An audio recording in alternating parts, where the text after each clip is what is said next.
Hello guys, আসসালামু আলাইকুম। Welcome to my channel. আপনারা সবাই কেমন আছেন? আশা করি ভালো আছেন। আজকে আমি আপনাদের মাঝে নিয়ে এসেছি কামরাঙ্গা মাখা। দুপুরে রোদে কামরাঙ্গা মাখা মজাই আলাদা।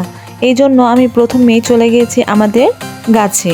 গাছ থেকে আমি কিছু কামরাঙ্গা পেড়ে নিয়েছি।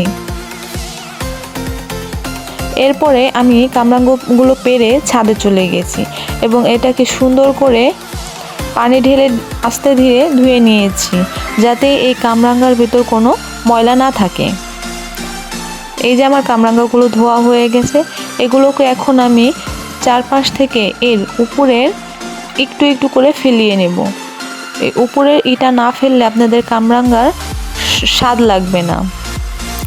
তারপরে এগুলো কেটে নিয়ে আমি সুন্দর করে ছুরি দিয়ে এটাকে একটু মোটা, একদম পাতলা না, একদম মোটাও না, মিডিয়াম সাইজে কেটে নেব। দেখুন আপনারা, আমি ঠিক যেভাবে কেটেছি এইভাবেই আপনারা কেটে নেবেন। এখন আমি অফ ক্যামেরায় সবগুলো কামরাঙ্গা পিস পিস করে নিয়েছি। দেখতে পাচ্ছেন কি সুন্দর লাগছে। এরপরে আমি কাঠি বানানোর জন্য নারকেল গাছের একটি পাতা ছিঁড়ে নিয়েছি। এই পাতাটাকে আমি সুন্দর করে ছুলে নিচ্ছি, যাতে আমি একটি কামরাঙ্গা ললি বানাতে পারি। দেখতে খুবই সুন্দর লাগে। আপনারা ভিডিওর প্রথমেই দেখিয়েছেন আমি কিভাবে বানিয়েছি। এরপরে আমি গাছ থেকে পেড়ে এনেছি কিছু কাঁচামরিচ। এগুলোকে সুন্দর করে ছোট ছোট পিস করে কেটে নিয়েছি। কাটা হয়ে গেলে এখন আমি নিয়ে নিয়েছি একটি বলের ভিতর কাঁচামরিচ এবং আগে থেকেই ভেজে রাখা শুকনো মরিচ, লবণ। আমি যেহেতু ঝাল বেশি পছন্দ করি, তাই আমি এখানে মরিচের পরিমাণ বেশি ব্যবহার করেছি। আপনারা আপনাদের স্বাদ মতো মরিচ নেবেন। তারপর আমি সবগুলো কামরাঙ্গা উঠিয়ে এগুলোকে বাটির মধ্যে নিয়ে নেব।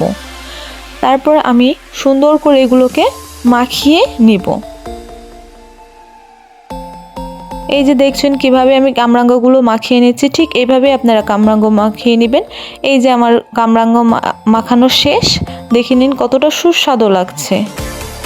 দেখে যে কারো মুখে জিভে জল চলে আসবে। এই যে আমার লাঠি দিয়ে বানানো সেই কামরাঙ্গা ললি। আজকের মতো আসি। আসসালামু আলাইকুম।